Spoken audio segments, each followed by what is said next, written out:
The first step of a proper trim is always to pare the shortest claw of the foot. On the hind feet it is always the inside claw, and on the front feet we often begin with the outside claw. As a rule, the appropriate toe length is 3 inches or 7.5 to 8 centimeters.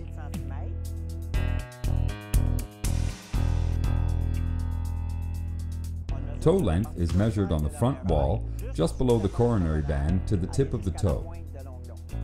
You have to be careful with heavier cows. You have to keep a bit more length. You can go up to 8.5 centimeters in such cases. It is important to cut the tip vertically. After that, you must work on getting a flat surface on that claw, either with a knife, or an abrasive disc, or a knife on a grinder. One really important thing is to preserve maximum heel height on the inside claw and trim away a wedge from the tip up to 1/3 distal of the length of the heel. The second step really consists of trimming the outside claw of the hind leg to match the length of the claw that was trimmed initially.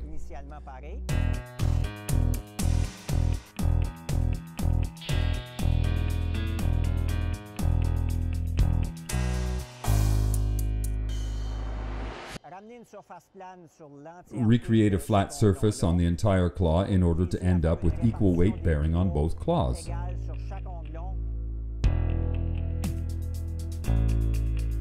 The way to achieve this is to create a right angle with the cannon or shin bone, that is, the bone of the cow's leg.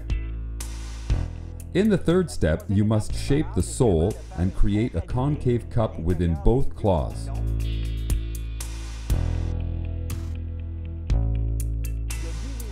The objective here is to reduce weight bearing on a pressure point that is extremely important, resulting from the shape of the bone within that claw that can cause sole ulcers.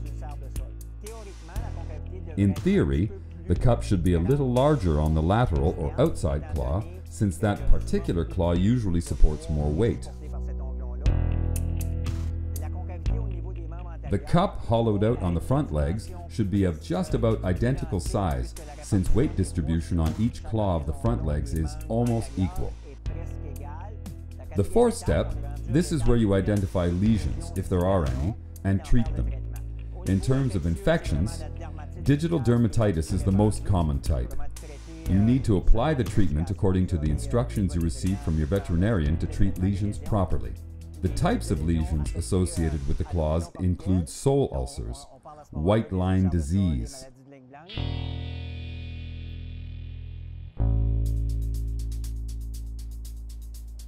There are 3 things you have to bear in mind when treating lesions. The first thing to do is decompression.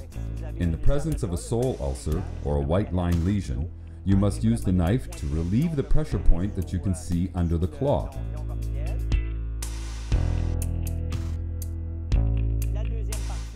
The second part is debridement, which means removing all of the horn or sole that the lesion has caused to detach, all the dead tissue that is no longer attached to the corium underneath. Then, the third part of the treatment is to perform an elevation. An elevation consists of installing a foot block where there is a significant lesion on the claw. And if blocking is not necessary, you must ensure that the animal's weight is distributed on healthy horn around the lesion to make sure the cow will be comfortable using that leg even if a lesion is present. The fifth step is basically the final inspection to make sure everything is fine. Make sure that you haven't missed any lesions. Spread the claws apart to inspect the interdigital space to check that there is no hidden lesion in that area, and perform a final inspection of that area.